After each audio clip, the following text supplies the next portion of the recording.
From the WATE.com Digital Center, answering your legal questions. This is Ask Isaacs. Now, here's Lori Tucker and attorney Greg Isaacs.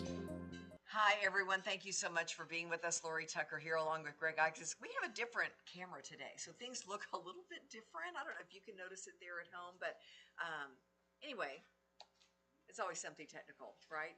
But it's good to be here. We're going to go with it. And we're talking about Costco and the DEI pushback and really DEI overall. So thank you for coming in to talk about this. This is certainly a talker. The president wants diversity, equity, and inclusion programs ended.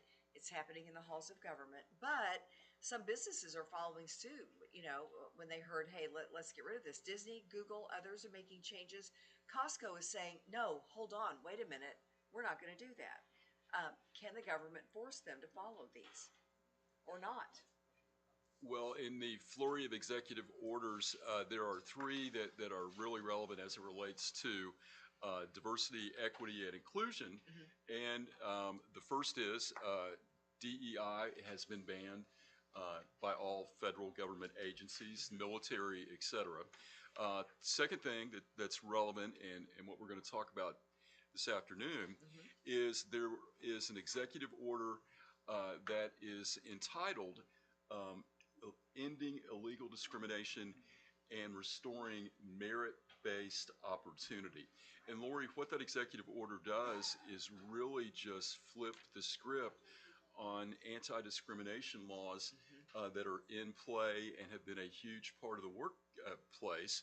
And it's going to be interesting to see how this executive order collides with Title VII, when it collides with the Americans with Disabilities Act. For people who don't know, explain Title VII.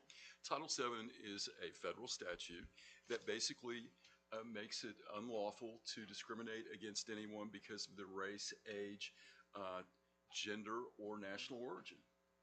What kind of ramifications can this have? And let's go back to Costco. When these other companies have said, okay, you know, we'll abide by what the president is saying. Does that office, does the federal government have power to tell Costco what to do?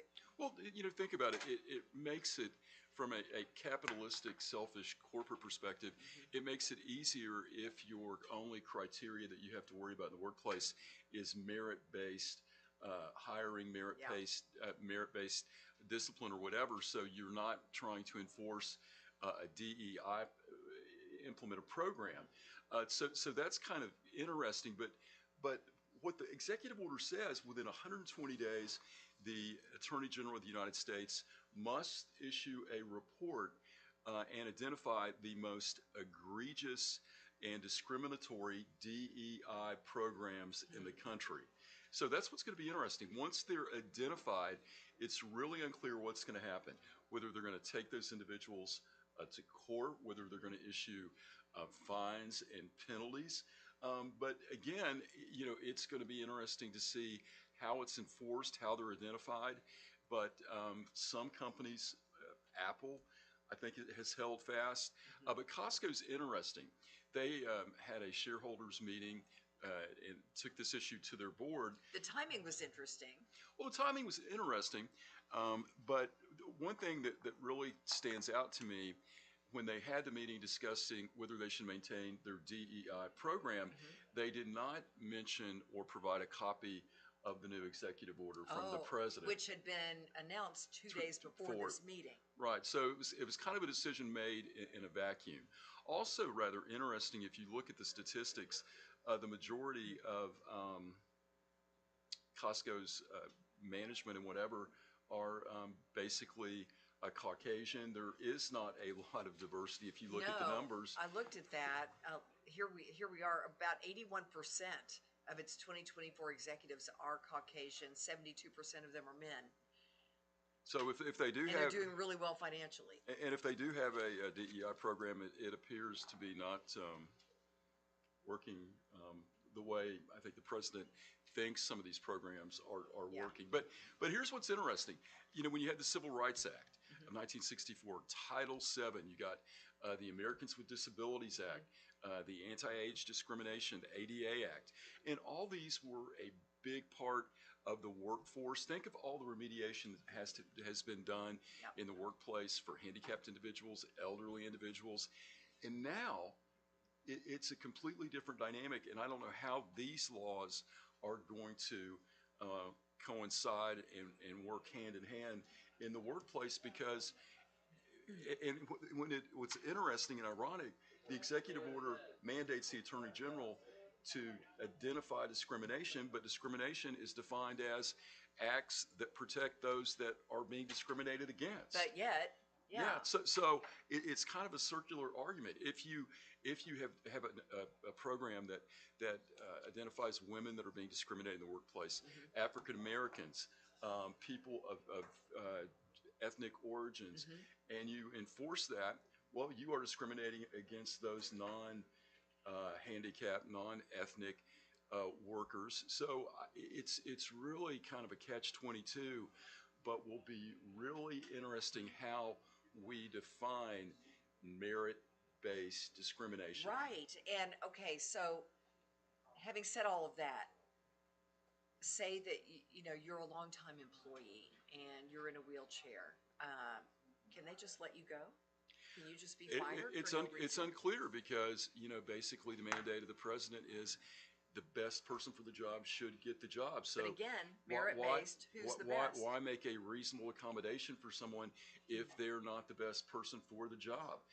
If you have an environment where, let's say, 100% of your workers are white males, your argument is they are better qualified, and apparently under this executive order, no one can complain. Would that person have any recourse? Well, it's this going go to be to the interesting. Supreme Court? But once again, what we see is the most busy federal employee of those that are left after the election Yeah. are district court judges. Yeah. Because I think what you're going to see is a avalanche and a tsunami of litigation by those that were being protected based on their handicap, national origin, their gender.